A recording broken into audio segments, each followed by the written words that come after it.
Good evening. I am Phyllis Ellis, President of the Brockton Area Branch NAACP, and on behalf of the branch, welcome to our Councillor-At-Large debate this evening. Once again, I'd like to thank Brockton High School for letting us host the event this evening. A lot of emphasis has been given to the mayor debate, and not enough has been given to the Council-At-Large. The Council-At-Large play a vital role in the community. Many of you may not know the functions of the Council-At-Large, so let me fill you in. The Council-At-Large, they're responsible for reviewing and approving the annual budget. They pass orders and ordinances establishing goals and objectives. They oversee effectiveness of programs. Within certain parameters, they establish tax rates. They authorize any borrowing and appropriations of funds. They pass ordinances and resolutions. They modify or initiate the city's charter pursuant to state laws. They regulate land use through zoning laws. They regulate business activity through licensing and regulations. They regulate public health and safety. They exercise the power of eminent domain. They respond to constituent needs and complaints, and they represent the community to all levels of government. So that's a lot. So we need to hold a debate to find out where the candidates stand on certain issues. I know most of you already know who you're going to vote for, but some of you do not. So maybe after tonight's debate, you might make up your mind. There were 15 candidates in the primary elections, and even though they wanted to have a debate, we couldn't do that because it was too many. It wasn't feasible. But once we had the primary election, it narrowed down to 8. So that's why we're here this evening. We have 3 panelists tonight to ask you guys the questions. They are Sydney Marrow. She is a director for the Center for Multicultural Affairs at Bridgewater State University. We have Dr. Darrell Henry. He's the director of TRIO Student Support Service at Massasoit Community College. And we have Shahara Jagu, associate director of Youth Build USA. The format is a 1 rebuttal debate, where a candidate will be asked a question and will have 90 seconds to respond. The other candidates can challenge the response, and they will have 60 seconds to rebut. The initial candidate then will have 60 seconds to respond, to close the argument out. And I hope you guys will try to stay within the time frame. I know you like to pivot, but try to stay within the time frame, okay? There will be a final question to each candidate, which will serve as a closing statement, and each candidate will have 2 minutes to respond. I will be asking the final question, so get ready. Our timekeeper this evening is Delary Barber. She's going to try to keep you guys in your time restraints. Our candidates this evening are Ann Beauregard, Adius Pierre, Tina Cardosa, Wynn Farwell, Kevin Borges, Gary Keith, and Rita Mendez. The Brockton Area Branch NAACP wish you all good luck here and also on November 5th. So let's get started. The first question will be by Sydney Marrow for Mr. Farwell. Good evening. Mr. Farwell, a recent zoning change at a Serene Church property on the city's east side has sparked a multi-pronged legislative battle over where affordable housing belongs in a city that's fighting to attract new development. Our Lady of Sorrow has asked that 20% be used for affordable housing. Why is there so much opposition to this? And what would be your proposal? You have 90 minutes to respond. Whoa, 90 seconds minutes? to respond. I did that on purpose. It might take that 90 long seconds. to respond, I'm not sure. Probably. First, it's an honor to be here, and thank you to the NAACP, and it's a privilege to be with my fellow candidates. Part of the problem to me is affordable housing and the definition of it. This particular project was actually workforce housing, and the income guidelines were anywhere from $45,000 up to, I believe, about $88,000. People could qualify if this project went forward to live there. I think there is, in some respects, a negative image of affordable housing because people think of housing projects. People think of warehousing people without any green space, without any recreational activities. I also think that there was vociferous opposition because of anticipated traffic on Thatcher Street. So all of those came together. They kind of synthesized, if you will, to spawn a great deal of angst among the people who live down there. The City Council, I think, took the position that we hear the concerns of the residents, but we have to kind of make the tough decisions on what is in the best interests of the entire community. And it would seem to me to provide some housing for seniors who may want to downsize, to workforce individuals who may make $45,000, $50,000 a year. They can't afford to purchase a new home as yet. It seemed to me perfectly reasonable, given the poor Sisters of Jesus Crucified, their wishes, to present that kind of a project, to give them an opportunity to do so. Now, there will still be other opportunities to have a say in the scope of that project and perhaps traffic mitigation, traffic studies, environmental issues. But on balance, it was my position that having some affordable housing, particularly workforce housing, particularly for seniors, was a perfectly reasonable thing to do, and I voted to support that overlay district. Thank you. Thank you. Ms. Beauregard, you have 60 seconds for rebuttal. Thank you. Thank you again, everyone, for being here and sponsoring this. Okay, what's very important here to understand. What's very important here to understand is we were told it was going to be all affordable housing, 175 units, one. Two, what was very frustrating is people didn't realize this was transpiring. All developers are responsible for putting a little ad in the legal section, and quite frankly, a whole lot of people don't find themselves searching, and that was part of the problem. So we began to educate the individuals, and they were alarmed to find out what was transpiring. Also, if it had been for all seniors, I don't believe there would be the opposition. No, it was primarily going to be for families. Not that we're against families, but we have more affordable housing than any other community in the Commonwealth of Massachusetts with our ratio.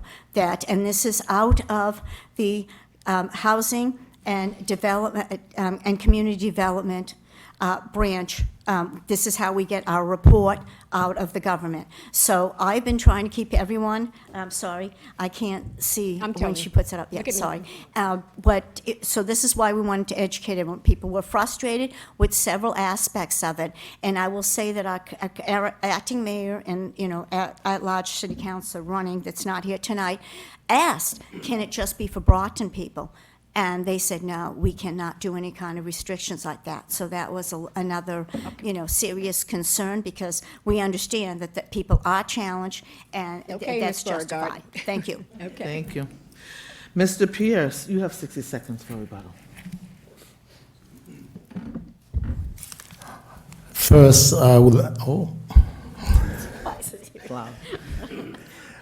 like to thank NAACP for putting the event together.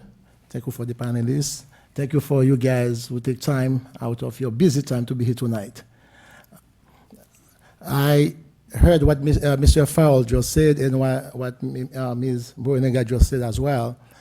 In a situation like this, I will suggest to have a public meetings, because if it's going to be for the people of Brockton, I think they have a say about it. And because I don't think, as taxpayer, yes, the city councilor are here to make decision on behalf of a community of Brockton, but at the same token, the community at large has to participate in everything that's going on for the city of Brockton. So therefore, when I get elected, if it's still there, I will advocate to have a general meeting for everybody to come to voice their opinion. Okay, thanks. Thank you. Ms. Cardozo, 60 seconds, please. Thank you for the question. So I agree with the definition of affordable housing at time being mistaken for low-income housing.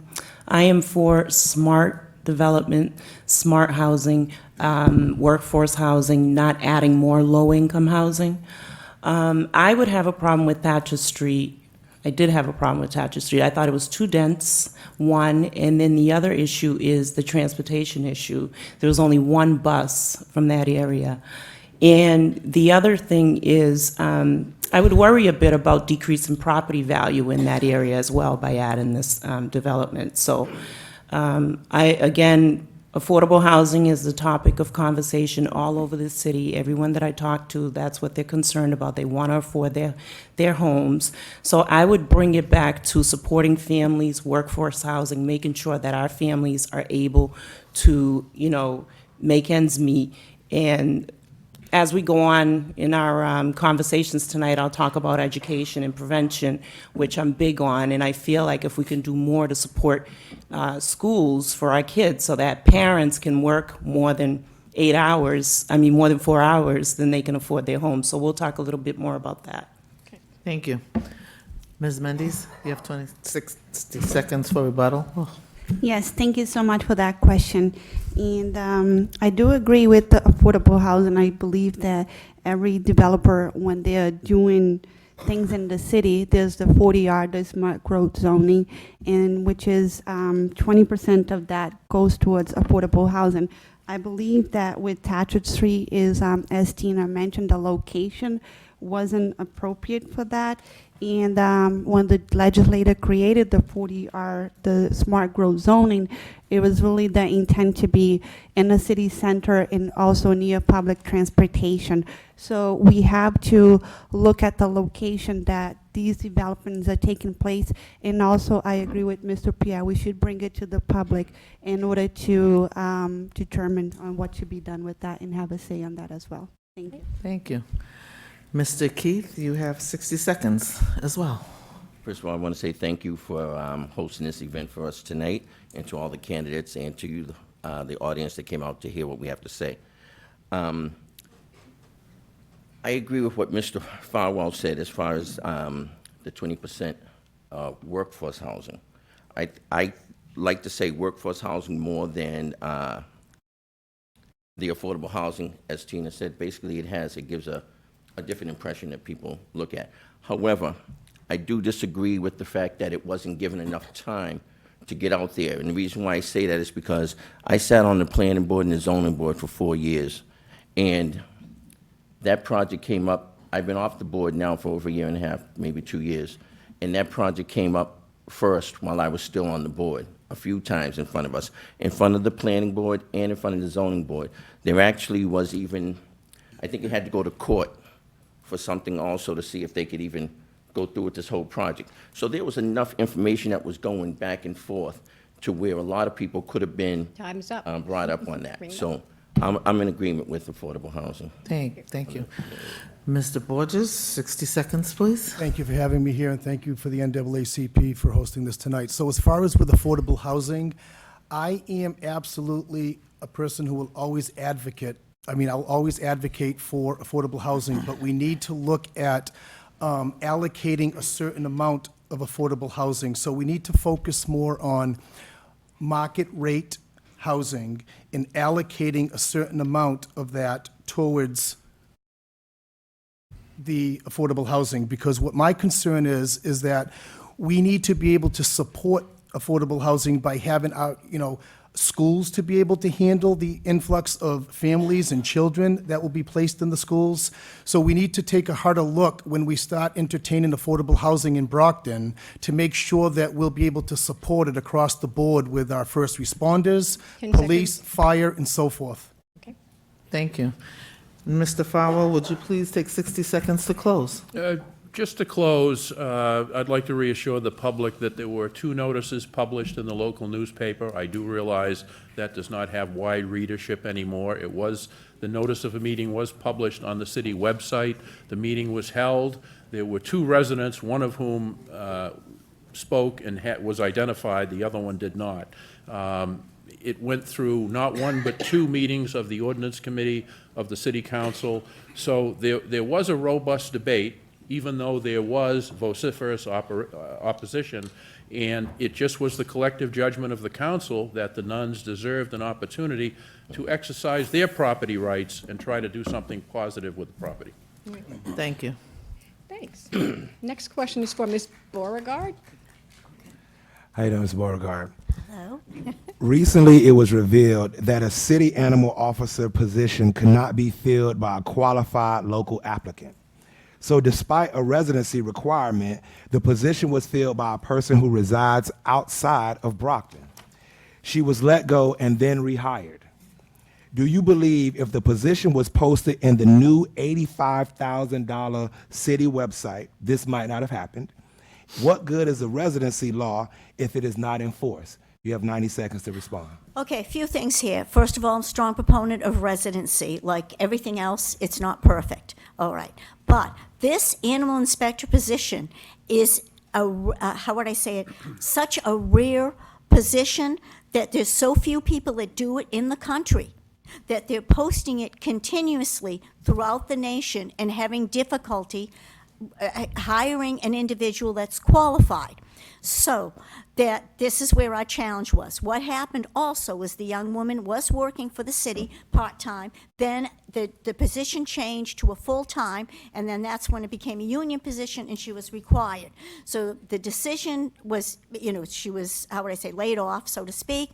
They put out a position on more than one occasion to try to find someone to replace her at that position, could not find anyone. Meanwhile, it's a state mandate to have an individual with those qualifications in your city or your town. So a lot of them are sharing the individual. So this was, basically she's here as a consultant. So what was going to happen if we had not lost our former director of Board of Health, Louis Tartaglia, is they were going to be working with Massasoit Community College and and other schools that offered veterinary technician, or going to also speak to retired veterinarians to have them fill the position or begin the training for it. So that's, I hope that helps you. Thank you. Mr. Pierre, you have 60 seconds for a rebuttal. Yes, that's one thing I just find out about tonight. And I remember back of the day, when you are looking for jobs, you always go to buy a newspaper and you go to the section, say, jobs. Based on what Ms. Boyenega just said, it never posted neither on the city website, neither Enterprise, which is a well-known newspaper in the local area. I believe that was a mistake because if the job is in Brockton, and I believe the resident of Brockton should know about it. And that's something that we need to look up for that not repeated again. Because I don't think it's fair for somebody outside Brockton to get a job in Brockton to take care of Brockton. And whilst we have the resident of Brockton are paying taxes and not getting a job in Brockton. So I hope something like that will happen again. Ms. Cardoso, you have 60 seconds for a rebuttal. Oh, just making sure I'm on. So my thing is, if we knew, we have residency laws, which I support, and we knew that this was a specialized position that we needed to have in this city, that a person needed to be certified, why weren't we doing something prior to this? Everyone gets sick, everyone loses, changes jobs, people move on, things happen, people die. Why weren't we doing something to make sure we had qualified candidates in this city to replace this person if that were to happen? We need to be more proactive and not reactive in this city. And the Board of Health, this is one of the issues. I'm sure more issues will come along, so we need to do better. We need to do better. We as city council folks are oversight. So we need to be looking at these things and figuring out ways to fix them before it gets to this point.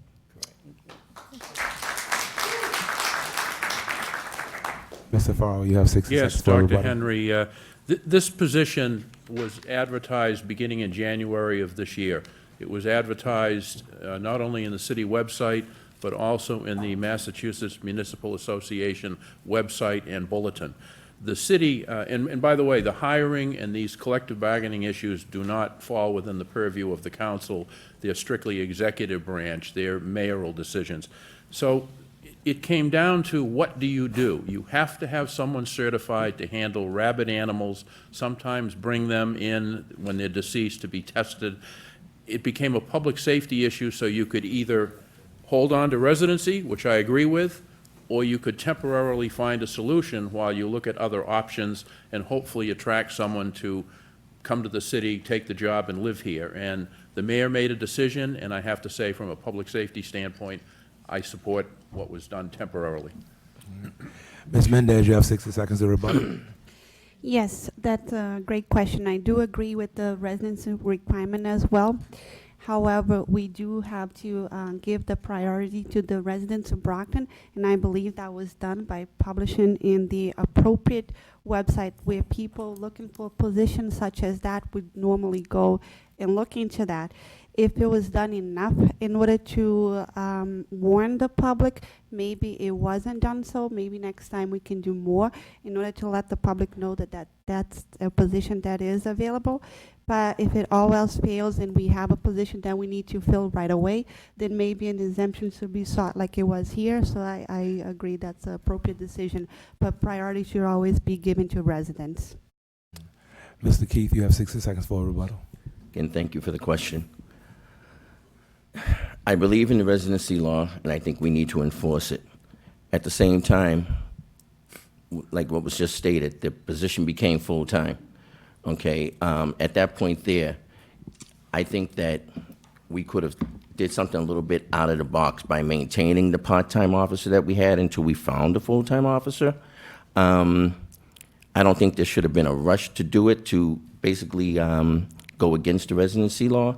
There's a lot of things that I think that we do in our city, and I understand what Mr. Farwell said as far as a safety, public safety issue.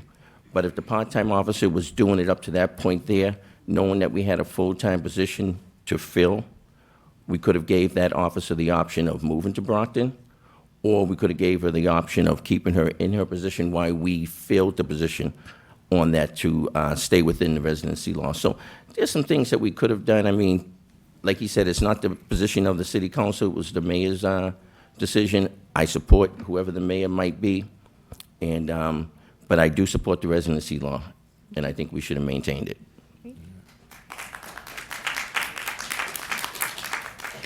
And then, Mr. Borges, you have 60 seconds for a rebuttal. So I think that the ordinancy with residency in the city should be adhered to. But I think when a situation like this occurs and the importance of having this position filled by a qualified person, it outweighs because of the, we have to think of the safety and well-being of the residents of Brockton.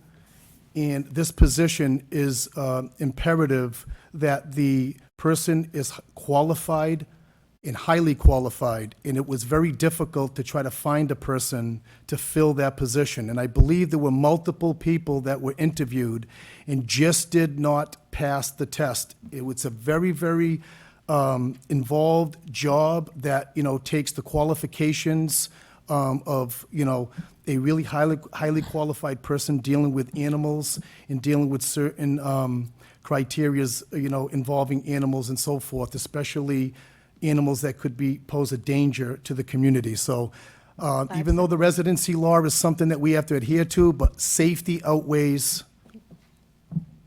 the residency law in this case.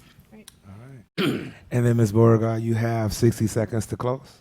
Well, I mean, I don't believe anyone's really disagreed here. We want to stay with the residency. This was basically a state of emergency situation, and we could elaborate on what this animal inspector does, but I think some of you would be a little, how would I say it? Please don't. Disgusted.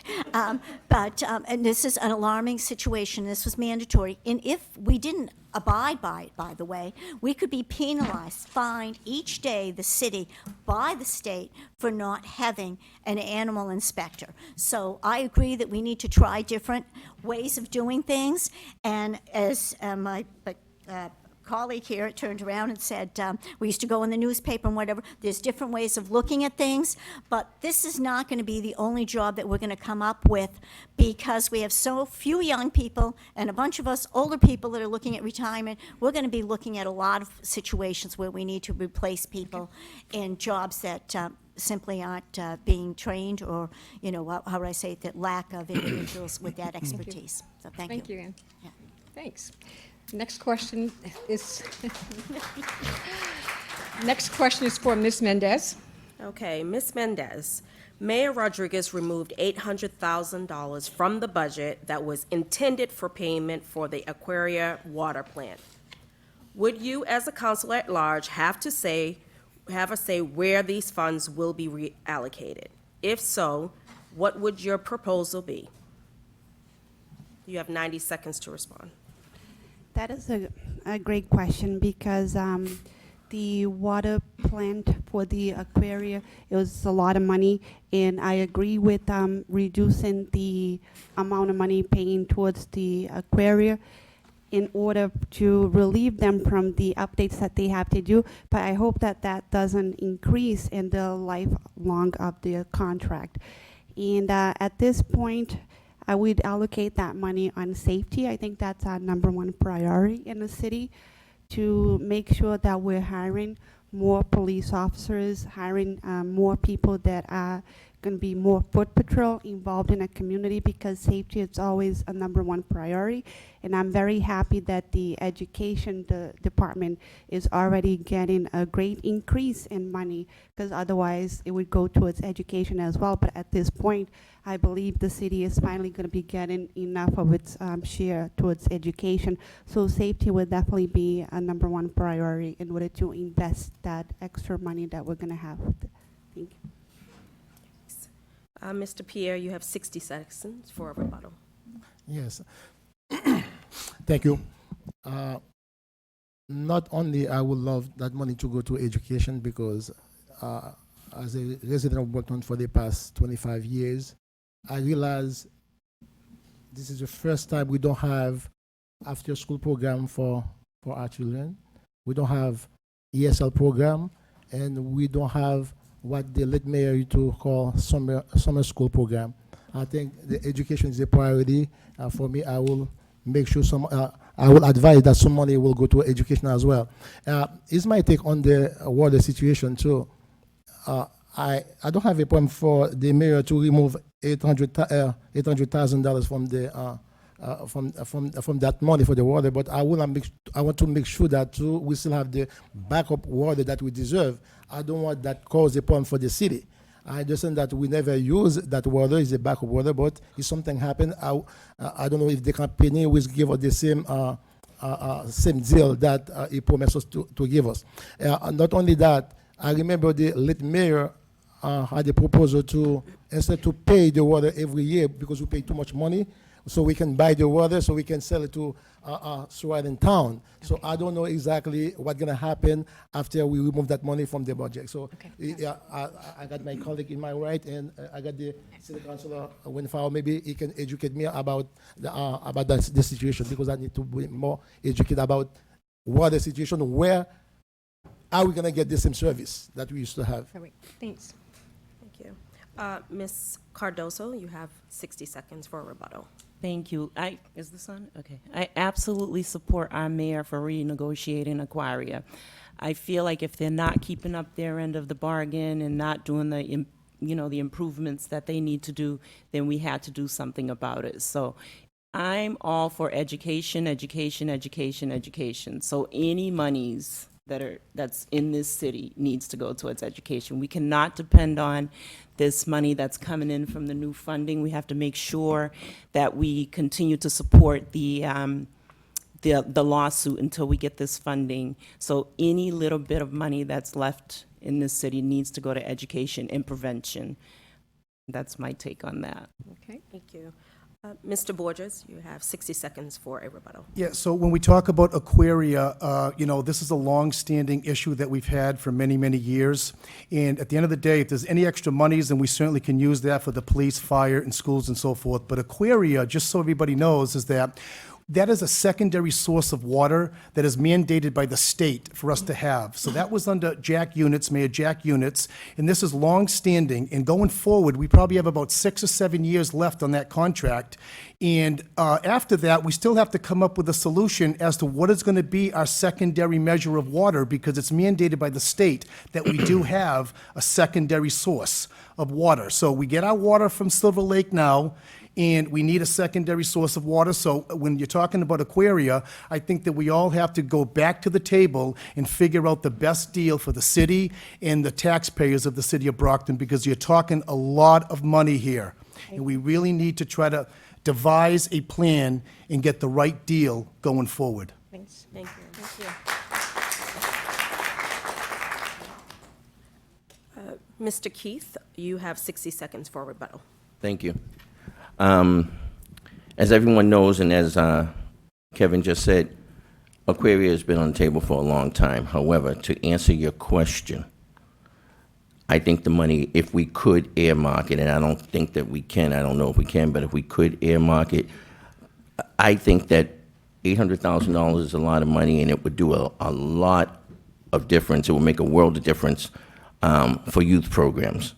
As we saw last week with what happened in our city and stuff, we have a bunch of youths coming from the high school because they have no place to go. There's no programs for them. And I think $800,000 could go a long way, and to bring it back some after-school sports and educational programs and things like that to keep our youth that are in the city very active. So I believe that if we could earmark it, and I'm not sure if we can, I would like to see youth programs.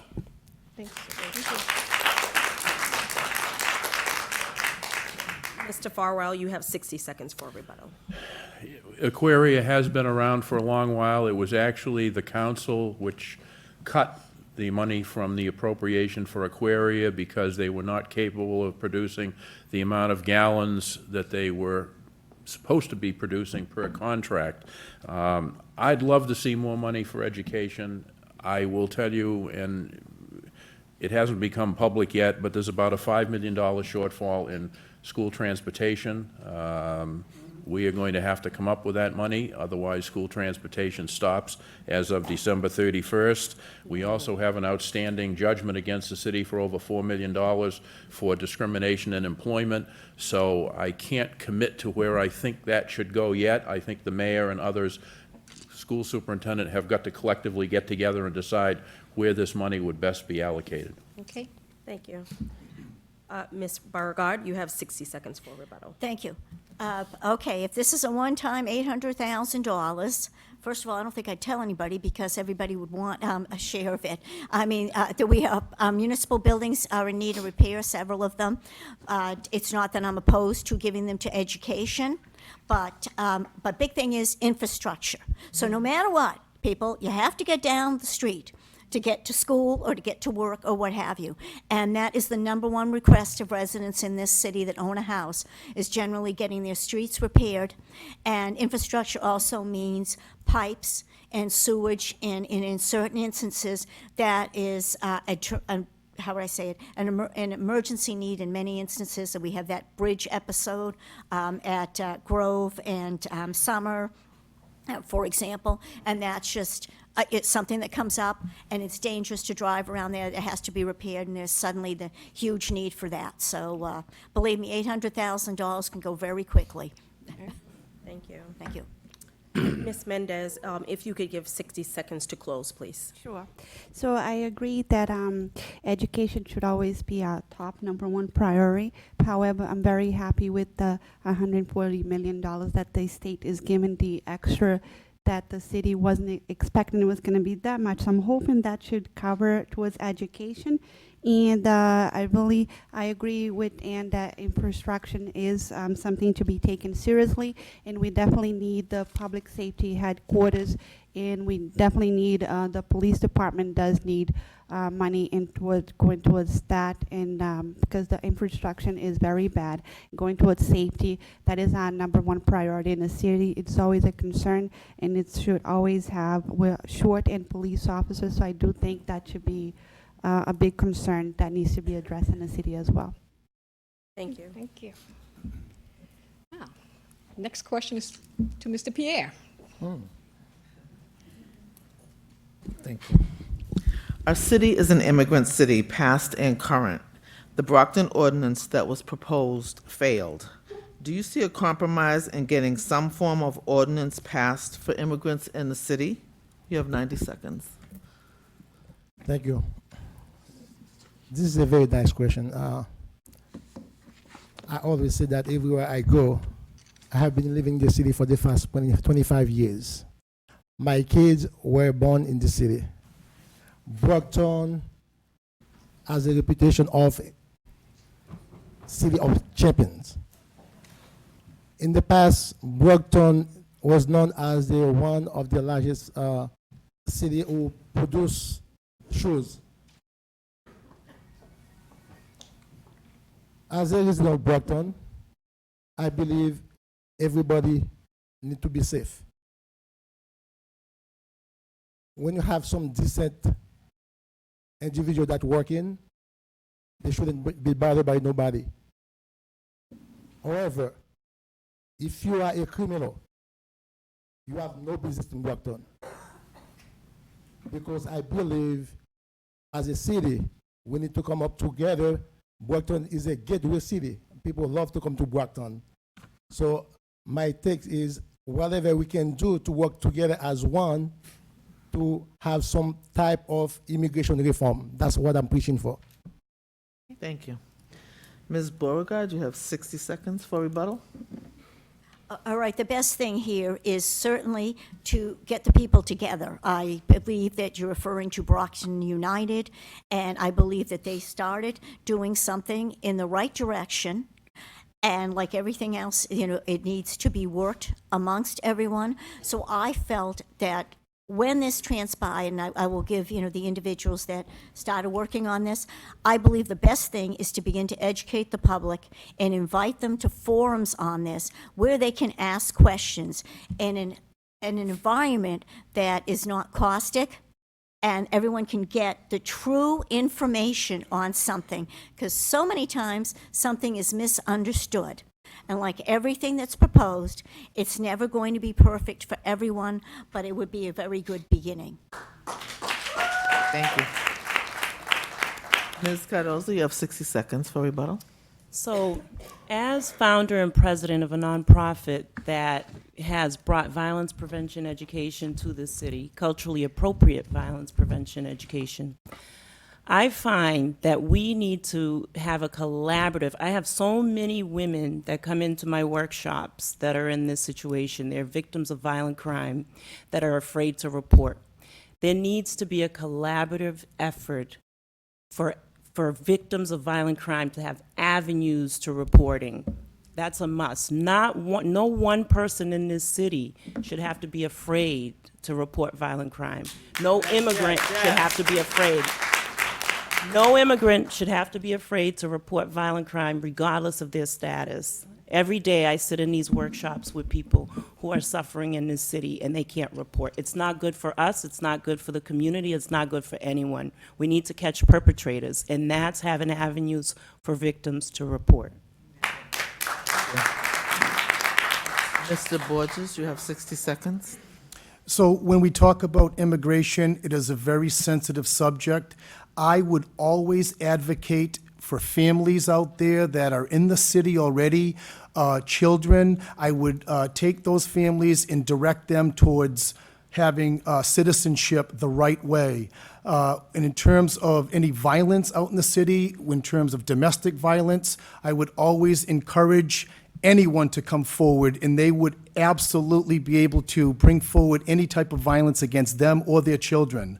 But when it comes to this ordinance, in any part of it, I would have to go against it because I am not for sanctuary city, and it's not because I don't want to be, it's because I am guided by the laws, by state law and federal law, that sanctuary city is bad policy and it would not help anyone in the city.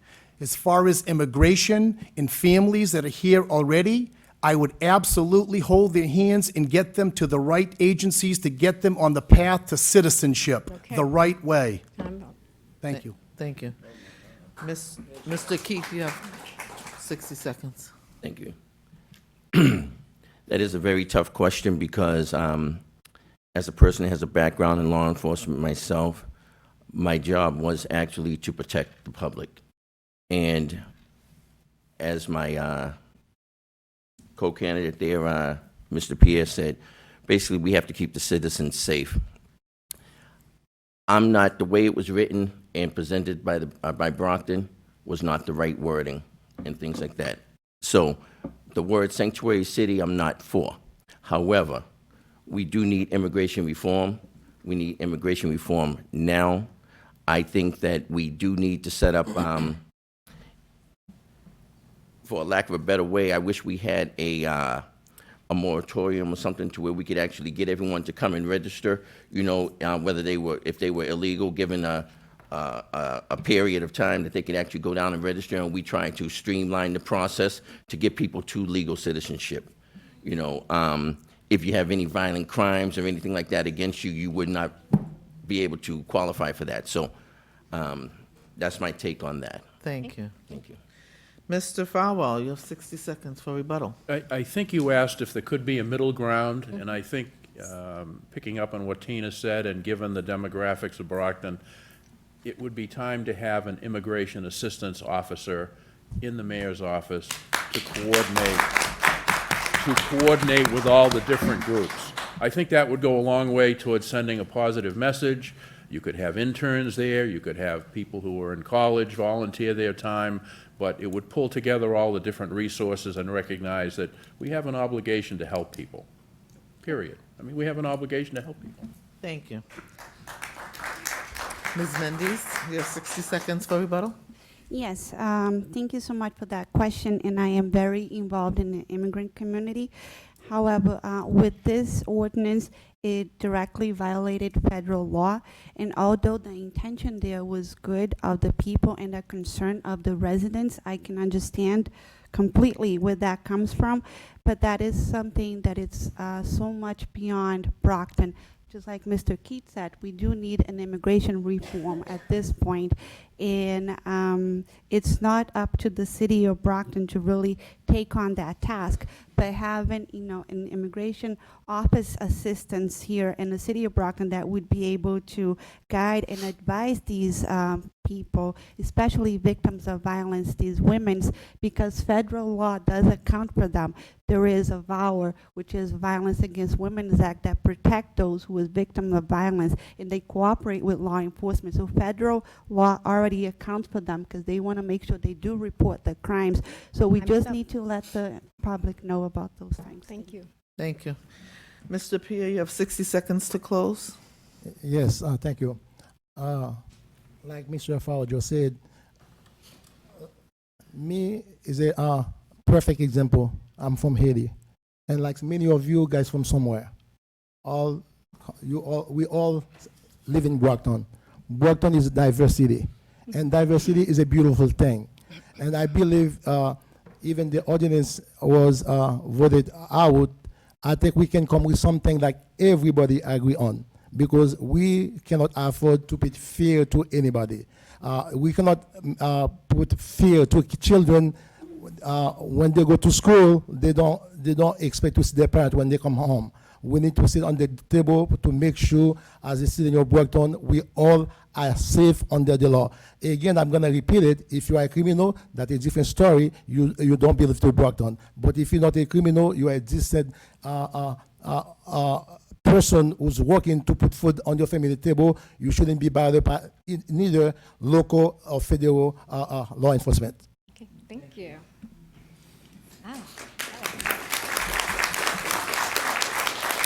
The next question is for Ms. Cardoza. Hi, Ms. Cadessa. Before you go there, I wish I can rebut the rebuttal.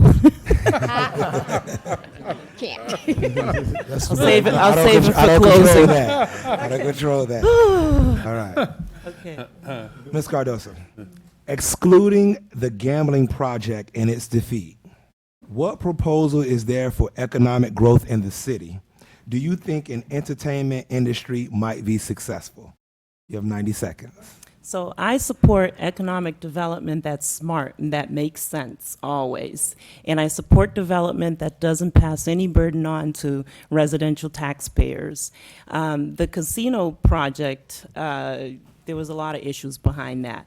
But I think we have very smart people in this city. We have a lot of talent in this city. We have youth that are involved in music and in dance and in art and all types of entertainment. I think we need to come to the table, a meeting of the minds, and involve our youth and come up with ways to generate and sustain revenue in the city. Smart development, okay? A development that makes sense, that works for everyone, and again, does not burden residents of this city who's already paying high taxes. We have the talent here. We have great workforce here. We have smart people. We just need to come together and figure it out, and we can do that.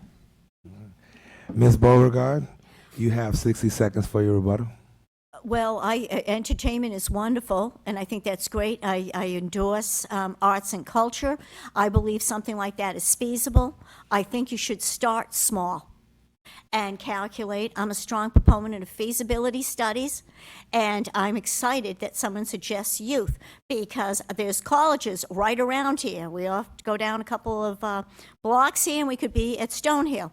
We go to the other side of the city, we can be at Massasoit, and we have UMass and BSU right around us, and we have representatives right on this panel. That's where we start. We work with the institutions of higher learning and their youth, and that begins some sort of an entertainment opportunity amongst other people that have been part of bringing culture to this city. That's one form of economic development, and I believe there's so many more that can happen in this city. I'm a strong proponent of the biotech, which has been proposed right where Good Samaritan Hospital is. We have to understand that a lot of our economic strength is in health services, and that is what we're seeing certainly on the east side with Brockton Hospital and its continued expansion. Mr. Pierre, you have 60 seconds for rebuttal. Yes, when it comes for the casino, if it comes again, and when I get elected, I will vote no for it, because we have too much problem in Brockton, and we cannot add to it. And I believe entertainment is a good thing, because now we have Anchor in Boston, we have Twin Rivers, we have Plainville. Too many area people can go. Leave my people alone in Brockton. We have enough to deal with. Yes.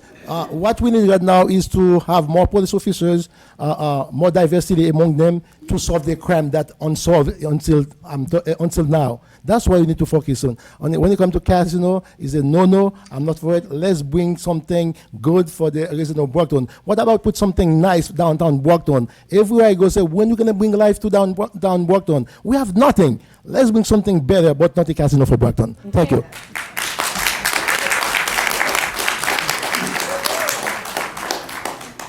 Ms. Mendez, you have 60 seconds for rebuttal. Yes, thank you so much.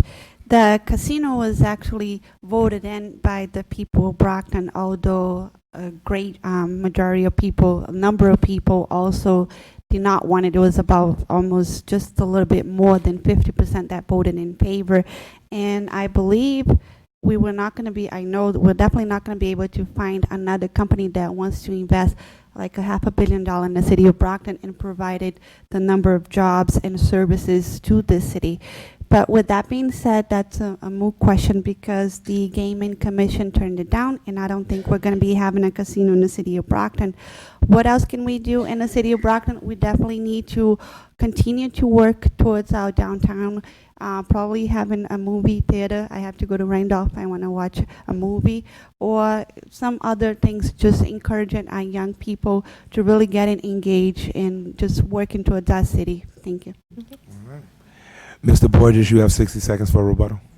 Yeah, so when we talk about the casino, the casino would have been a great idea for Brockton if we had the right location for it. I mean, face it, we would have been talking money that would have been very instrumental in helping our city move forward. Unfortunately, we didn't have the location for it.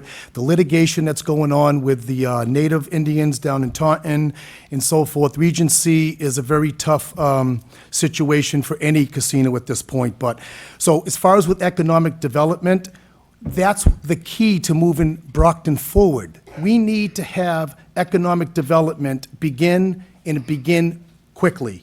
And it has already. Right now, I'm thinking that, we have a great planning director that actually was part of the blueprint in Somerville that built out an old area where there was factories, and they built it out with stores, Legoland. And so they took a area of Somerville that was actually depleted. It was old factories, and they turned it into a vibrant restaurants, stores, Legoland. So I think that, that in Brockton, if we can bring that concept here to Brockton, I think that would bode well. And we have the right planning director to be able to have that vision and move something forward like that along here in Brockton. Thank you. Mr. Keith, you have 60 seconds for rebuttal. Thank you. I agree with Mr. Borges that we do have the right planning director. However, Brockton zoning laws are outdated, okay? And they've been outdated. I mean, it seems like they threw up everything anywhere that they could fit it in. So our challenge right now is basically getting the right the right business to come in here that fits with how Brockton is set up now. So we're changing these zoning laws. So right now, I think that our planning department is working on what they call a 7-layer dip, which they have the Chapter 40R, the housing development incentives, urban renewal, downtown Brockton investment, renewal district, and so on and so on and so on. So the thing is that everything has to fit. But to answer your question really quickly, I would have loved to have seen the casino here, and I always say that the Brockton so far, we've negotiated from a position of weakness, because the casino would have been a good fit, and we could have actually gotten more money from the casino people Okay. and built a new high school somewhere else in the city of Brockton. So we could have had that over there, and it wouldn't have been an issue. Thank you. Mr. Farrell, you have 60 seconds for rebuttal. Well, to add a touch of humor, some people think the city council meetings are the entertainment industry. I don't know. Seriously, I think the question was economic development and entertainment. Absolutely. How about a performing arts theater? How about a music center? And that's not far-fetched, folks, because we've had award-winning programs here at the high school. The jazz band, the drama club. I mean, the talent is here. But I'm sincerely telling all of you, until we clean up this city with comprehensive code enforcement, until we take the junk cars out of neighborhoods and business areas, until we hold property owners accountable for their businesses so that they look aesthetically pleasing, until we repair the streets, and until we have a very visible police force to make people feel secure and capable of traveling through the city, we can sit here and dream. We won't get to where we want to be. Ms. Cardoso, you have 60 seconds to close. So I'm going to close on that note because I That's what you told me to say. yes, I did. I told Wynn to say that. Marketing Brockton is so important. We have to rebrand and market Brockton. If we want to welcome new development and new businesses to Brockton, we have to highlight all that is good about Brockton. And that's our youth, our talent, our workforce, our arts and culture. All of that exists here. We're just not marketing it well. We need to market Brockton and invite new development into this city. Thank you. So, the next question is for Mr. Borges. Mr. Borges, what is your practical vision of a revived and quality educational system and environment in our city? Would you like me to repeat it? Please. What is your practical vision of a revived and quality educational system and environment in our city? Well, as far as education, I think the way to revive our education is to, one, we need to put more money into our education system. We talked about a grant that's possibly coming through for $140 million, but we need to work more with our school system. We have a great school system, but we are over capacity. We have reached the point where our classroom sizes are 30 and 35 per class. Our classrooms and our teachers, it's very difficult to teach education with a classroom of 35 kids in the class. So I think the way to revive that would be to be able to try to work on seeing if we could hire more teachers expand upon our schools. I mean, our school system is great, but we need to have, I was talking about this earlier today, that I believe that we should look into trying to build another school, at least another elementary school, because we have an influx of families coming in, and we've had for so many years now, but we don't have the school system to be able to support them. And I think it's unfair to the children. Our youth mean everything in the city. And I believe that we need to enhance upon our schools by adding more teachers, adding another school, and working with adding more programs. Because our youth, they're saying it all the time. They're saying, look, we want jobs, summer jobs. We want more programs. We want to have more awareness programs. Our youth in the city is absolutely looking for help. And we need to stand up as politicians, and we need to help these youth because they are the future of the city. And as far as our environment, yes, we need to look into every way to clean up our city. Thanks. Thank you. Ms. Beauregard, you have 60 seconds for a rebuttal. Well, I think our education system is remarkable, and certainly, like all education systems in gateway cities, we need more funding. I believe that people will be able to be part of a selecting of a new superintendent, and I encourage people to be part of that process when it begins to take place. The right leadership certainly helps. We had a remarkable individual in the past. We have a temporary person doing dedicated and devoted. There's a lot of components to all this, but we need to see where our demand is the highest and meet that criteria. I believe that we should always be, how would I say, following what other successes have transpired and, and copy them, whether it's in another part of the country, and learn from them as we have passed on our ideas to others. So that, because there's constant changes, constant needs.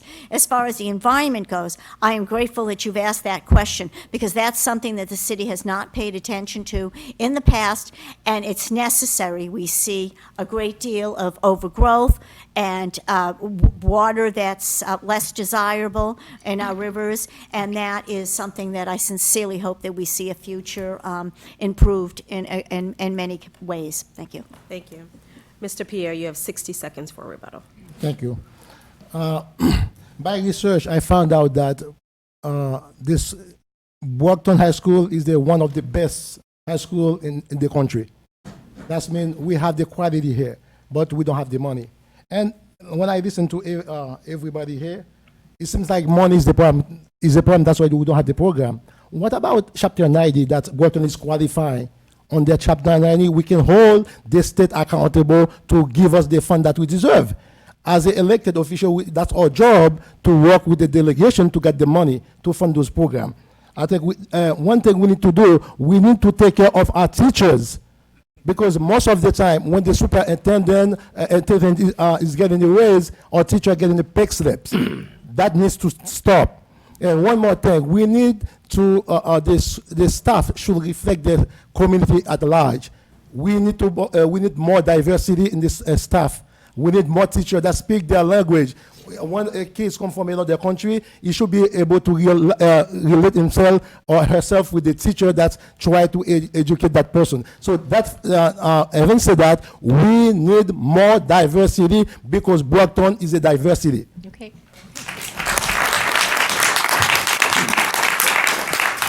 Cardoso, you have 60 seconds for a rebuttal. So to me, a quality education system involves more early childhood education, more pre-K, full-time pre-K programs, extended day, and ESL. We need to support parents again, and the way we support parents is by making sure that their kids are in school full-time so that they can go to work full-time.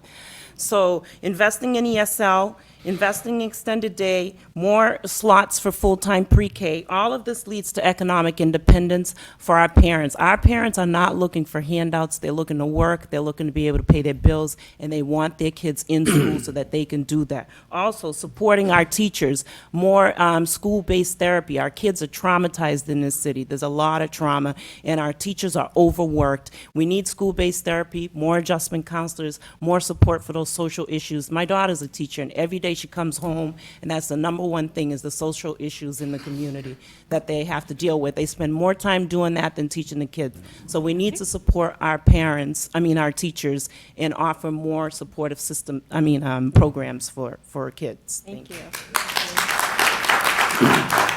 Ms. Mendez, you have 60 seconds for a rebuttal.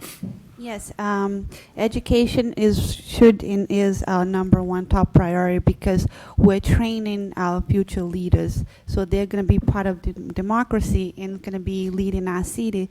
So with that being said, we have to have classrooms that is smaller in size. There's too many children in the classroom, and that way a teacher cannot teach properly. Definitely hire more teachers, have special needs education, more programs for our special needs children, and also the ESL, which is English as a second language, should also have more advancement programs because once they go home, they don't have their mom and dad that can speak the language that can help them with their homework.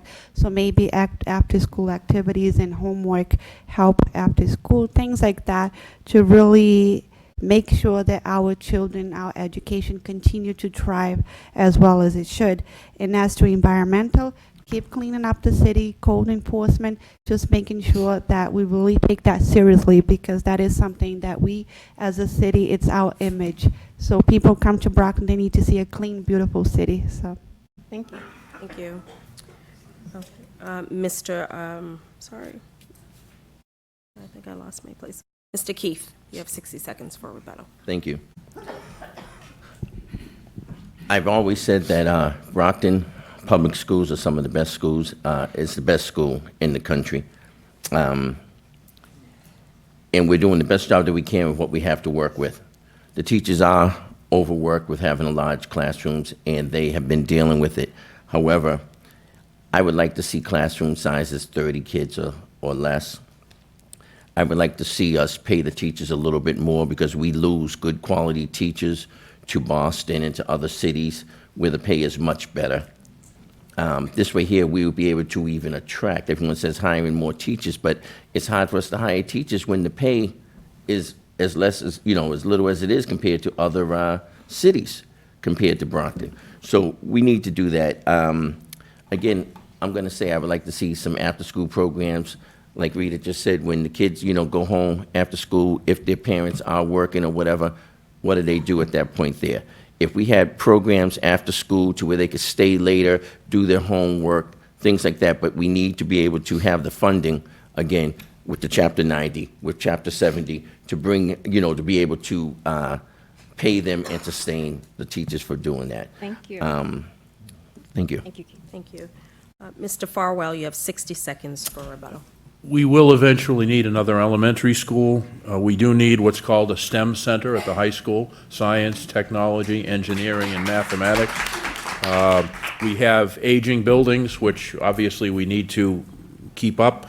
I probably looked like the last person to comment on this, but you do need more diversity. It's proven that children do better in standardized testing, and you have fewer suspensions and behavioral problems with a diverse teaching staff. I would reach out to those colleges that have a higher than average minority enrollment, tell them about the opportunities here, particularly tell them about some of the award-winning programs we've had, and if necessary, send a team of a couple of recruiters or interviewers out to talk to people and see if, when they graduate, would they be willing to relocate to Brockton.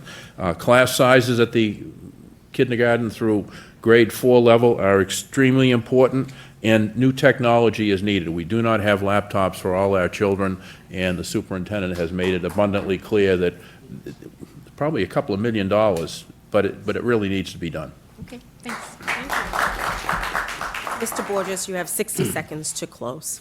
Yeah, so in closing, as far as the education system here in Brockton, we have the most diverse city in the Commonwealth, one of the most diverse cities in the Commonwealth. So I think that we need to, like I said, hire teachers, teach the children English as their primary language. We have lots of children from all over the world, and we want to be able to cater to them and give them the best education possible. So that's going to take having more teachers, more, capacity to be able to house these children. As far as the environmental in the city, I only have 60 seconds here, but I'll elaborate more on code enforcement and how we can improve upon that. But as far as the school system, absolutely unequivocally, we need to put all our efforts into our children. They are our future. Thank you. Wow. Okay, moving right along. Next question is for Mr. Keith. Hi. A city audit states, and I quote, fiscal year 2018, a judgment totaling approximately $4,750,000 was entered against the city for damages incurred by the plaintiff Russell Lopes in relation to a discrimination lawsuit, unquote. Since one of the functions of city council is to borrow funds, would you propose we borrow funds to pay this lawsuit? And what would be your proposal? You have 90 seconds. My proposal would actually be to sit down with Mr. Lopes and to see if we could renegotiate and settle this lawsuit out of court. I mean, I know it's already gone through those channels, but I would see if there was something that we could do to actually save the city some money. Does it have to be paid? Something has to be paid. You know, the city was wrong, and they did not handle it correctly in my eyes. Okay, they let it sit around and it lingered too long, which is why we're looking down the barrel at it right now. So one way or the other, that's going to be paid. So what we need to do is to actually try to sit down with Mr. Lopes and try to get the best deal that we can broker with him. And if not, we have no choice but to pay Mr. Lopes the money that he is due. Thank you. Ms. Beauregard, you have 60 seconds for rebuttal. Well, thank you. It's unfortunate that that transpired. And as Mr. Keith just mentioned, yes, I believe that several steps were taken that were inappropriate. Now, again, his suggestion to sit down with Mr. Lopes and his attorney, his advisors, is a good one. I believe that that would take place actually at the administrative level with the mayor. Certainly would support that. And if they cannot come to an agreement, I mean, we have been told that we need to pay that, and then the city would have to look at actually going out for a bond to pay this individual. But mostly, let's remember, is to learn from this experience and do the right thing the way it should have been done in the first place. Amen. Thank you. Mr. Pierre, you have 60 seconds for rebuttal. Yes, thank you. And I'm going to use one of your words. Yes. Yes. That's very unfortunate we are in the situation like this. And basically, the judgment was entered in favor to Mr. Lopes. He's entitled to the money. However, we don't have it. We don't have it. Do we have it? We don't have it. We as homeowners, our taxes sky high. So we're going to pay for the mistake, whoever the HR personnel was. But I think we can sit to negotiate with Mr. Lopes. But at the same token, I read on the news that we lost so many appeals on that situation. And we almost spent like $1 million. So how many million we have to spend before we come to an agreement? That's the thing. And I believe, yes, we're talking about the money, we don't have the money, but I never heard somebody talking about give those HR personnel training, not to repeat that again ever and ever. This is a diversity. I'm going to keep repeating that all the time. We need to be fair to everyone. So I hope that doesn't happen this year, Brockton again. Thank you. Thank you. Those you have 60 seconds. Settle, settle, settle. It's not fair to Mr. Lopes and his family. We need to put this past us and move on. Yes, we need to look at our past practices and unfair hiring practices. Let's learn from our mistakes so it doesn't happen again. But Mr. Lopes deserves to have this settled, to move on, and we need to heal as a city and move forward from this. So settle, settle, settle. Thank you. Thank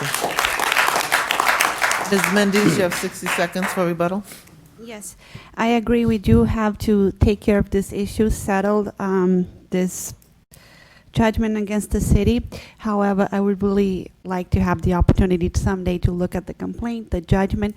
But above all, just like Ann said, we really have to learn from our mistakes and actually ensure, as Mr. Pia says, that this could never happen again in our city. This is a multicultural city. We welcome everybody, and we want to make sure that everybody is being treated with respect and have the same rights and the same, looked at the same way, irrespective of race, color, or anything like that. But we definitely have to do something regarding this. We definitely have to pay Mr. Lopes. It's a lot of money, so I would also like to possibly renegotiate that, but it's sad that we went through and we spent so much money and the city still lost, so we have to pay him, move forward, but I would definitely look into the judgment and the settlement and all of the, thank you. Thank you. Mr. Borges, you have 60 seconds for rebuttal. This is a very sensitive case, and, you know, with litigation like this, involving this amount of money, and the taxpayers are the ones who have to pay for this, we must go through the process, let the litigation play out in the appeal process, with all due respect to Mr. Lopes, because the compassion must be there, and it is there for him, that hopefully we'll be able to settle this sooner rather than later, but we must play out the litigation and try to see if we can come up with a settlement that would, you know, would be, you know, would suffice for both parties. Thank you. Mr. Farwell, you have 60 seconds for rebuttal. We screwed up big time, and we need to negotiate and probably pay the man. We will have to borrow. We don't have a sufficient amount remaining in free cash or supplemental reserve. There was one good thing that came out of this, and the council did react. Councilor Tom Monahan and I put forth an ordinance which has been passed. There are now minimum time periods to advertise positions. They cannot be just advertised on the city's website. References have to be checked, and if people need technical skills, they have to take some type of a test to prove that they're proficient. And most of all, we are no longer allowed to, nor should we have ever, called up and said, we want so-and-so hired. We are supposed to be out of that process and let it be handled by the professional people. Thank you. Mr. Keith, you have 60 seconds to close. Yeah. Well, as you heard, everyone basically said the same thing, that it needs to be settled. I agreed, and Rita agreed it needs to be renegotiated. And when the problem I have with it all is that what I've heard is that there are some other cases that might be coming down behind this, because this is setting the presidency. So the thing is that that's the scary part, because like someone said, we don't have the money. We don't have the money to pay this. So we have to start looking down the road and being more careful. We need to start sending out our human resource officers and any department heads for any type of training, sensitivity training, whatever training they need to actually be able to handle anything like this from happening again. Thank you.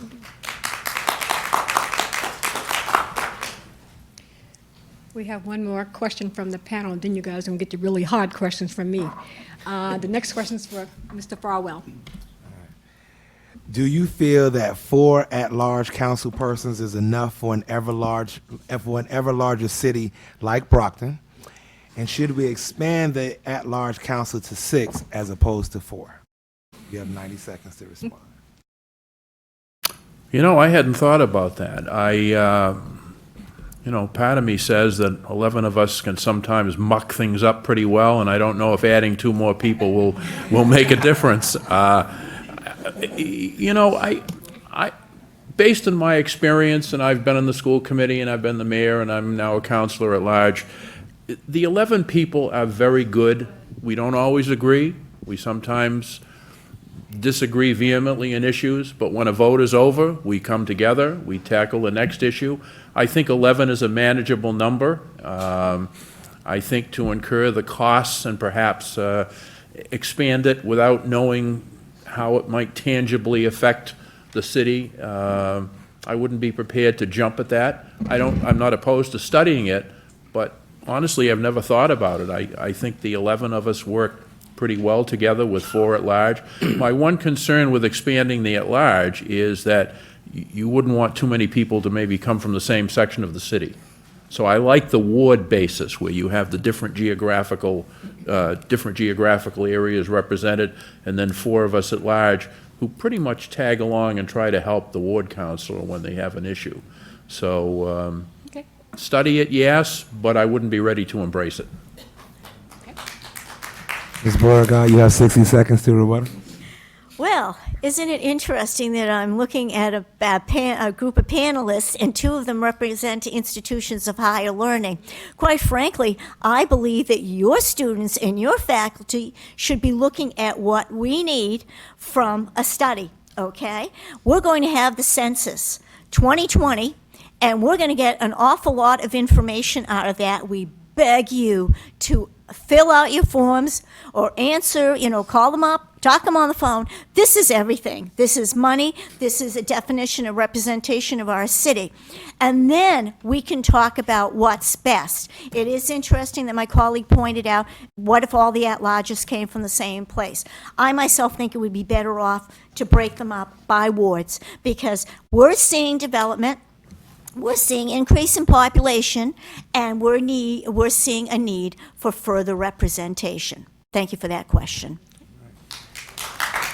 Mr. Pierre, you have 60 seconds for rebuttal. Yes, I believe, if I was you, I was gonna ask 2 more years on the terms, because basically what happened, when you get elected for 2 years, and after 1 year, not even and a half, you already campaign for the next 2 years. Sometimes people ask you, what did you do for the past, do you deserve, you deserve to get elected? So, that's something, when I get elected, I will work to see if my colleague, we can come with some sort of ordinance to raise the term instead of 2 years, but 4 years. And like Boston, if we can have at large, at least for full time, because when you have a part-time job, sometimes you slack, not doing your job. So you have to work another job. Sometimes you're tired. Sometimes you have meeting. You don't have time to go there because you're working on another full-time job. So what I would suggest is to have not only 4 years when elected and full-time job as city council at large. That's what I will do. All right. Ms. Cardoso, you have 60 seconds for rebuttal. Can we do it now so then we all get in? Wow, good question. Well, I absolutely agree with Adius. It should be 4 years. I mean, 2 years goes by so quick. As soon as you get in there, you're campaigning, getting ready for the next campaign. So absolutely increasing. I'd look at that before looking at increasing the amount of at-larges. And I do like the ward, like Wynn said, having folks representing each ward.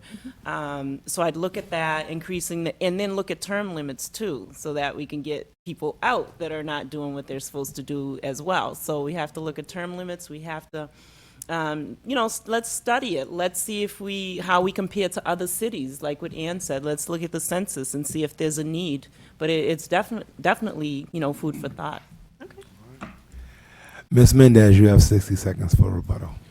Yes, that is a great idea. However, I'm not sure if adding 2 additional people on the council is really going to make a whole lot of difference in the city. But doing it 4 years instead of the 2 years, that would be fantastic, because 2 years does go by a lot very fast. And also possibly making it a full-time position, something along those lines would also allow the councilors to devote more of their time for the residents of the city and be able to address all the needs that the city has. But if we could do 6 years this election, I'm all for it. Okay. Mr. Borges, you have 60 seconds for rebuttal. So as far as the city council, I would say the 11 is sufficient. We have 7 ward councilors, 1 for every ward, and we have 4 councilors. So 11 that make up the legislative body of the city council, I think is perfect. The other thing we have to look at is the fact that this is actual money that the taxpayers have to pay to support the city council. And it's a lot of money. So I think that with the amount of councilors How we much have- money? Well, I mean, you're talking, they're asking for a raise, I believe it's 15,000 plus insurance that is covered, so you're talking, it could be maybe upwards of maybe 40,000 a year per councilor, depending on the type of family I'll they run. have. I'm a run. How Okay. many families, so it's significant to say the least. You're talking about $500,000 of taxpayers' money to fund councilors here in the city, so to add to it, I think at this time, it wouldn't be the right idea. 11 is a great number for a legislative body, and I think it's something that is working just fine with that number. Thank you. Mr. Keith, you have 60 seconds for rebuttal. I have to agree with my good friend over here, Mr. Arias Pierre. I would like to see 4 years. I would love to see the councils-at-large go full-time. However, I don't agree with term limits per se, because in my idea, I look at term limits as, if you're not doing your job, then the term should be terminate them and don't vote them back in again. So I look at that as being a term limit. But I believe that I would like to see full-time councilors, because I've been involved with our city for a while now, and my phone rings constantly when they can't reach I'm not elected, but my phone rings constantly when they can't reach their councilors. So I think we need full-time councilors. All right.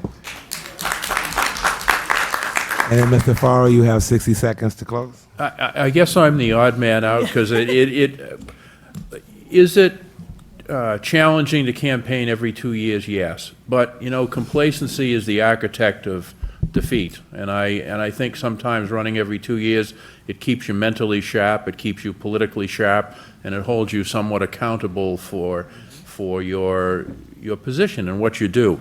You've touched upon really what needs to happen in Brockton, and that's charter reform. Our charter is way out of whack with state law. It's never been reformed. It would probably take a year and some outside consultant to come in and have us match it up with what the state laws say and what we've done over the past 50 or 60 years. But that would be the term of office and how we elect people would be part of that charter reform, sir. So much. Thank you. Thank you, panelists. Thank you, candidates.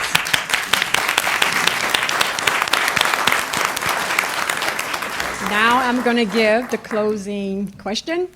You guys will have 2 minutes to respond. This is your closing statement, so make it count. All right? Uh-oh. You guys ready? Ms. Mendez.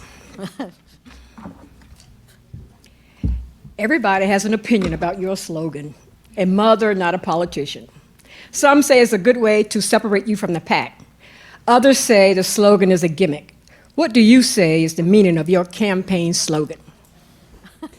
Thank you so much for that question. I have been asked that a lot, and when I came up with that slogan, a mother and not a politician, I really sincerely mean that, because I don't have any political experience, and I am coming to this completely as a mother would look at its child, how a mother would represent a child and advocate for that child. I'm also an attorney here in the city of Brockton, and I advocate for my clients in the same respect. So once you're talking about mothers, then you're talking about education, you're talking about safety, you're really talking about everything that the city of Brockton does need. And I do come to this campaign as if I was looking to the city of Brockton as if it was my children, my child, and I'm going to be advocating for this city the same way as I advocate for my son. And Edmund Burke, which is an Irish statement, and he wrote about elected officials. And what he said is to not vote for someone because you agree with every single issue, you agree on everything that their positions are. And I don't think people are going to be voting for me because they agree on every single issue that I take or every single decision that I make, but they're going to vote for me because they trust my character.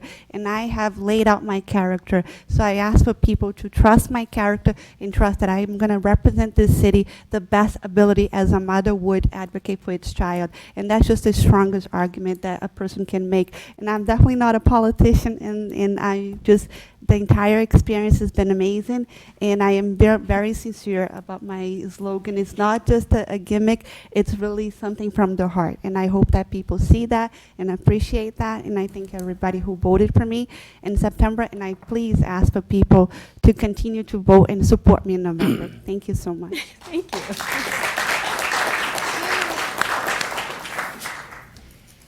Mr. Pierre. Uh-oh. Jumped up. Oh, my goodness. This is your second campaign to win a seat in governing our city.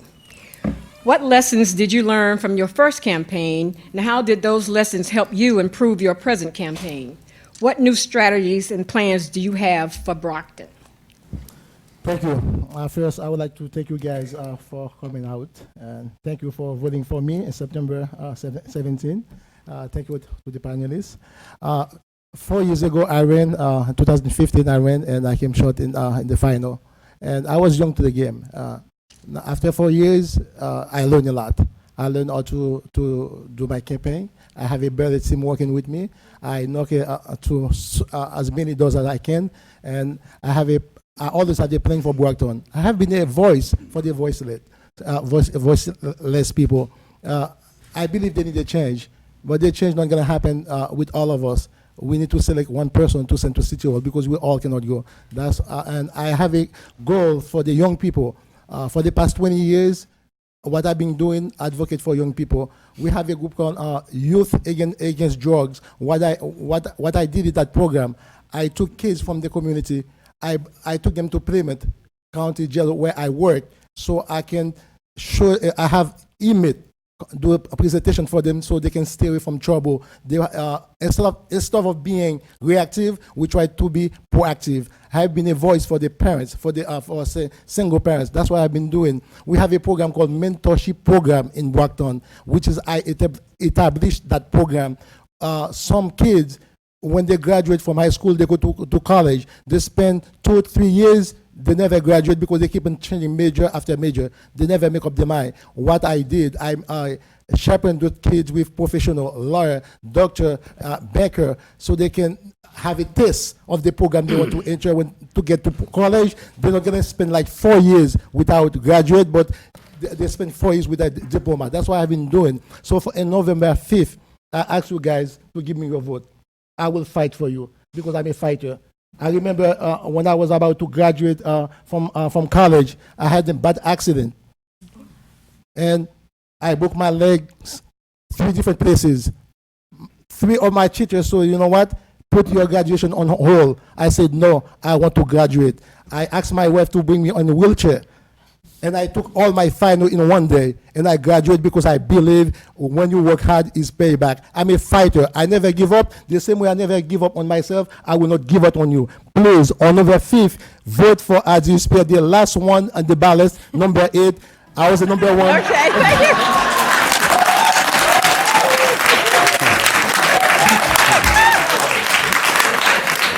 All righty then.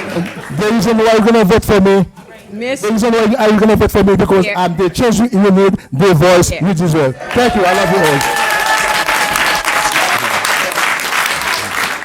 Ms. Cardosa, what are the qualities that you think you possess that makes you a different and better Councillor-At-Large candidate than your opponents to represent our city? Was that me?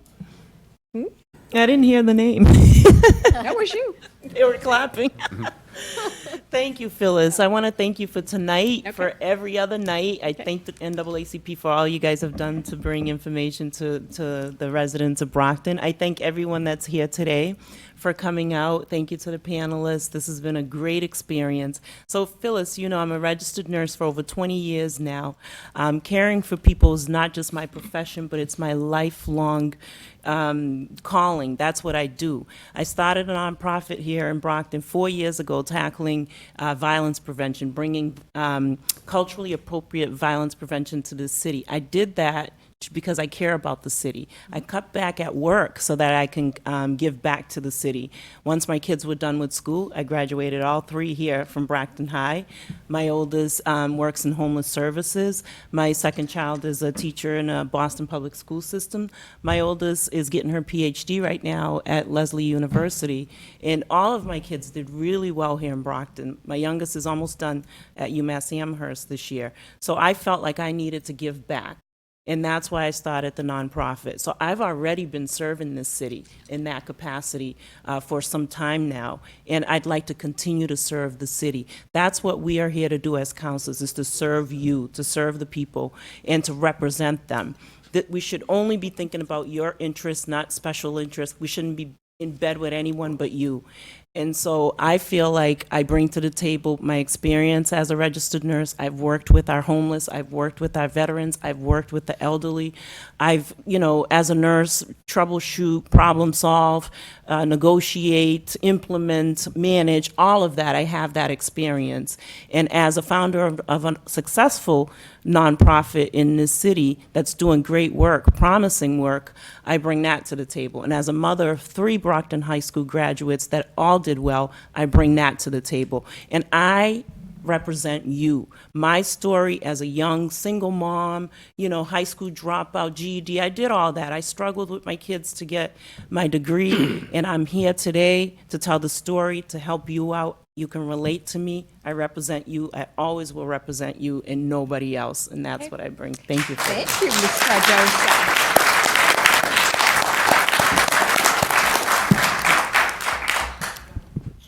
Mr. Keith, Yes, ma'am. last year you had an experience that some define as gender discrimination. You were excluded from joining a board based on the fact that you were a man.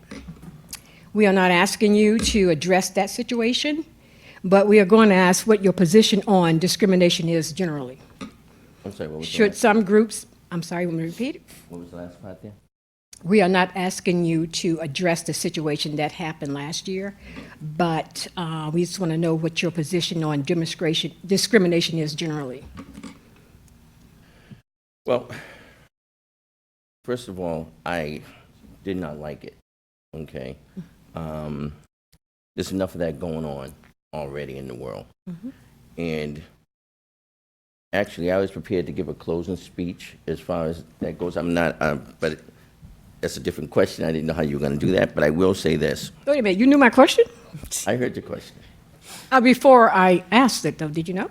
Huh? Oh, never mind, go ahead. I heard you. Basically, I just want to make sure I understand what's the last part of it, and I'll make it quick. As far as,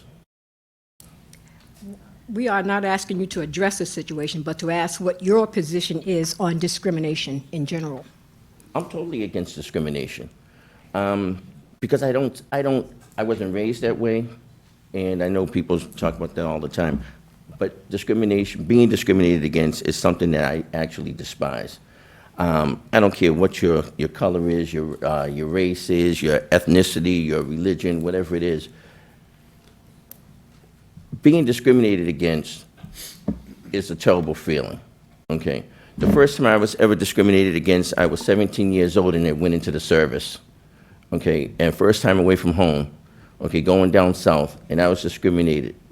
And I didn't know how to handle it as a child. It is the worst experience in the world that no one should go through. And that is something that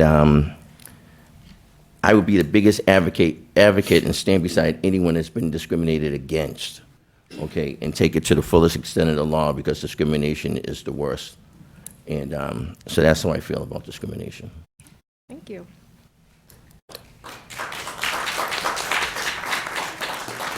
Mr. Borges. You have proudly described your running for office as a grassroots campaign.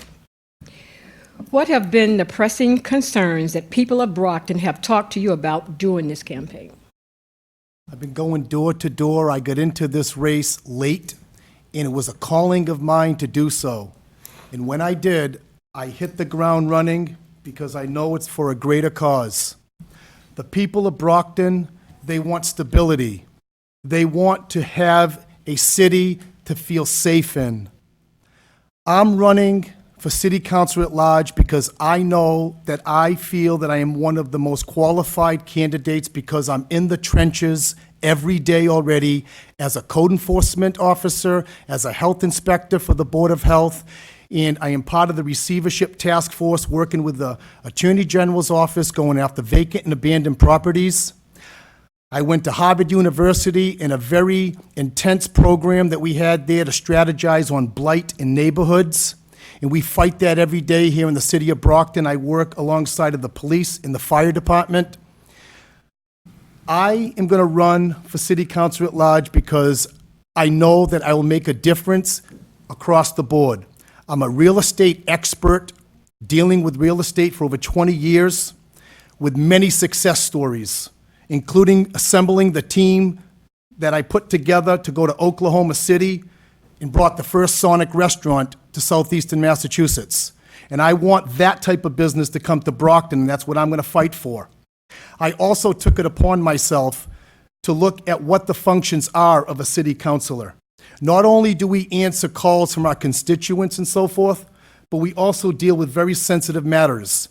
So I looked into some contracts that we have here in the city, and I want to fix them. One particular contract has to deal with over 10,000 taxpayers in the city of Brockton, and it's 457B for full-time workers in the Omnibus Budget Reconciliation Act of 1991.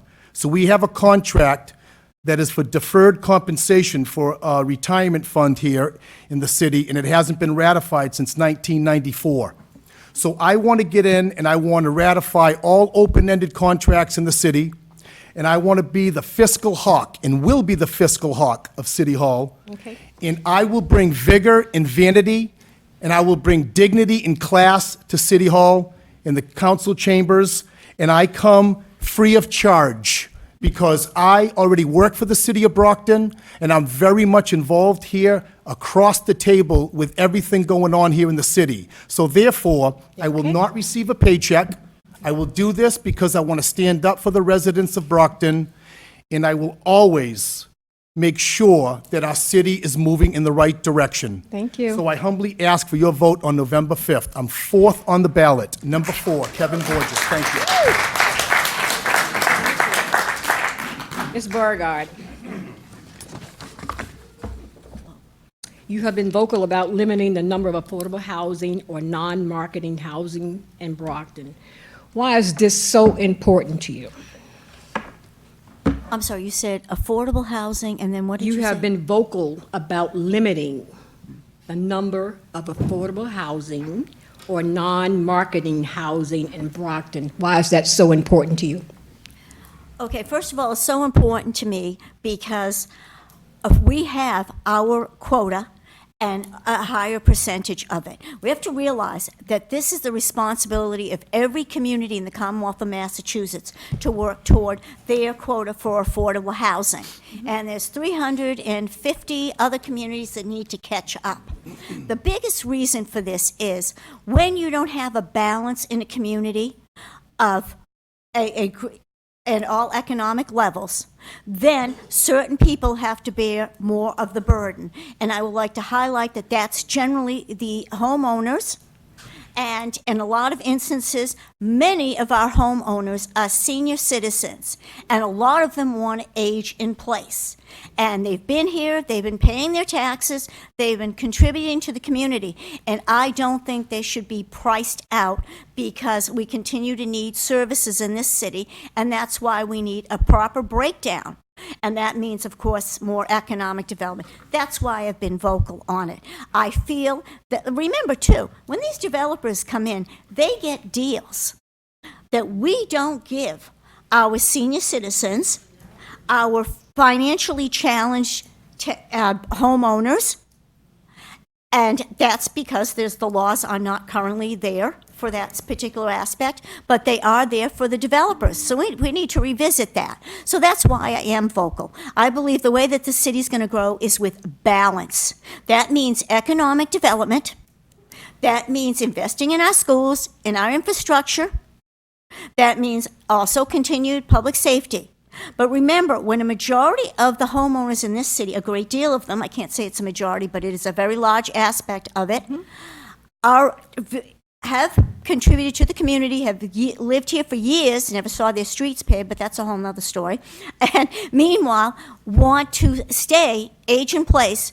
I believe that they should be considered in all of this. Affordable housing should be for everyone, and we need to understand affordable housing, and we need to understand when developers come in here, are they good for Brockton, or maybe are they just good for themselves? I hope you Thank you. consider me on November 5th. I'm number 3. Thank you. Yeah! Last but not least, Mr. Farwell. As we all know, you have spent years serving our city. As the incumbent, what are some of your achievements in that capacity so far? And what would you like to accomplish or complete if elected again? I think my most important achievement is that I approach each issue presented to me, and I research it, and then I ask myself one question: is it good for Brockton? Is it good for all our residents? I'm not interested in always making the popular decision, because I can't please everyone. I'm not interested in pandering to a particular group or a particular person. I will not favor people because they happen to be campaign supporters. So I think one of my achievements is that integrity to me, and this is the theme of the campaign this year, integrity isn't everything in politics, it's the only thing. Because if you elect people without integrity, every single decision they make, every single vote that they make, you've got to question whether they did the right thing. Why did they make that decision? What's the underlying reason? So for me, that's the most important thing. I have enacted some ordinances, but I think we all need to remember, there's 11 of us. To get something passed, you need the support of your fellow councilors. So we do have an ordinance which mandates hiring. We do have hiring practices. We have an ordinance which set minimum standards for people appointed to the Planning Board and the Conservation Commission. I've been very proactive with respect to reviewing the annual budget, because the other theme of my campaign is honor the taxpayer. Everything we do, you pay for. Every penny we spend comes from you. It either comes from your real estate taxes, the state taxes you pay, the excise taxes you pay, or any other fees that you pay. So we don't exist if it weren't for all of these fine men and women here tonight and the rest in the community. So my accomplishment is I sit in a seat, but that seat is your seat. And the decisions I make are supposed to be in your best interests. And I think I've done that, and I'll continue to do that, and I would sincerely appreciate support on November 5th. Thank you.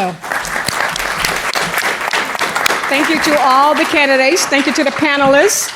You guys need to make a decision, and you need to vote on November 5th. When is the last day for registration, guys? 16th, The 16th. and the elections office will be open till 8 o'clock. You guys got that, right? If you're not registered, get registered and vote on November 5th. Thank you all. Thank you.